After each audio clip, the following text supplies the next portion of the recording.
The life of Leonardo da Vinci. Leonardo da Vinci was born in Anciano, Italy. He was born to unmarried parents. His father was Piero Frusino de Antonio da Vinci, a wealthy Florentine notary. When Piero was 25 and was visiting home in Vinci in the Tuscan hills, he met a 15-year-old girl named Caterina de Meo. Not much is known about Caterina. Some say she was an orphan and peasant, others say she was a slave from the Middle East or North Africa. Caterina became pregnant with Piero's child and gave birth to Leonardo on April 15, 1452. It is said that Piero's family helped provide a dowry for Caterina so she could marry a local farmer, while Piero was to be married to someone else. He ended up being married 3 times. Leonardo da Vinci was raised by his mother until the age of 5 and then moved in with his father. Following, he was raised by his several stepmothers. His early years were spent living on his father's family estate in Vinci. During this period of his life, he was also influenced by his uncle, who had a love for nature. Da Vinci didn't receive much of an education besides basic reading, writing, and mathematical skills. When his father recognized that his son had a lot of potential in art, he sent him at the age of 14 to apprentice with sculptor and painter Andrea de Verrocchio of Florence. Da Vinci spent 6 years working on his technical skills in leather arts, metalworking, drawing, sculpting, and carpentering. By the age of 20, he became a member of the Guild of St. Luke, the guild of artists and doctors of medicine. Leonardo and 3 other young men were accused of sodomy but acquitted. Homosexual acts were illegal in Florence Renaissance. There were no records for any of his works for about 2 years or of his whereabouts. Some say he was working in Garden of the Piazza San Marco in Florence, which was an academy for artists, poets, and philosophers. Leonardo remained with Verrocchio until he became an independent master in 1478.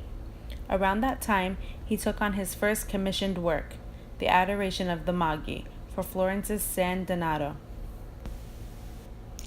He never finished this work and was lured into Milan to be an engineer, painter, architect, and sculptor for the Sforza dynasty.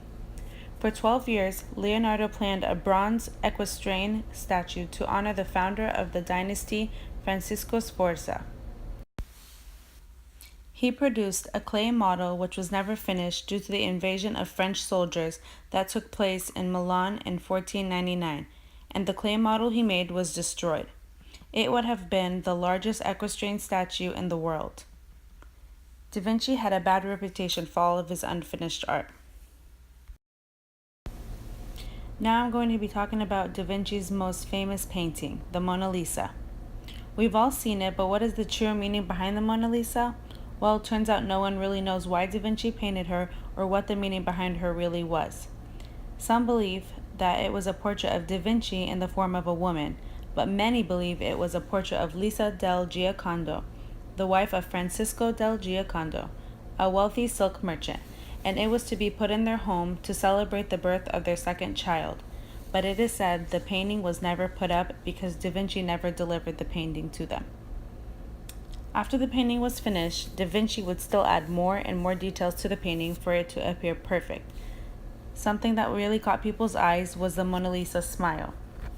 Some say when you look at the full picture, it seems like she is smiling, but when you just look at her lips, it seems as if they are downturned. This became a mystery to people, and they wondered if it was intentional. Another very famous painting by Leonardo da Vinci is The Last Supper, which was a painting of Christ sitting with the apostles for his last meal. The point of the painting was to show the facial expressions of the apostles after Christ told them, "One of you will betray me." The apostles either had confusion, fear, or anger on their faces. Philip asked the Lord, "Is it I who betrays you?" Christ replies, "He that dippeth his hands with me in the dish, the same shall betray me." Judas and Christ were both pictured reaching for a plate at the same time. Judas identified Christ to the authorities. Leonardo portrays Christ blessing the bread and saying, "Take, eat, this is my body," and blessing the wine and saying, "Drink from it all of you, for this is my blood of the covenant, which is poured out of the forgiveness of sins. Today, the painting of the Last Supper doesn't really remain original due to all of the renovations. It was last done in 1999. Da Vinci did not only find interest in art, he was also fond of human anatomy and liked dissecting human and animal bodies. He even wrote thousands of notes of all of his observations and ideas that he had.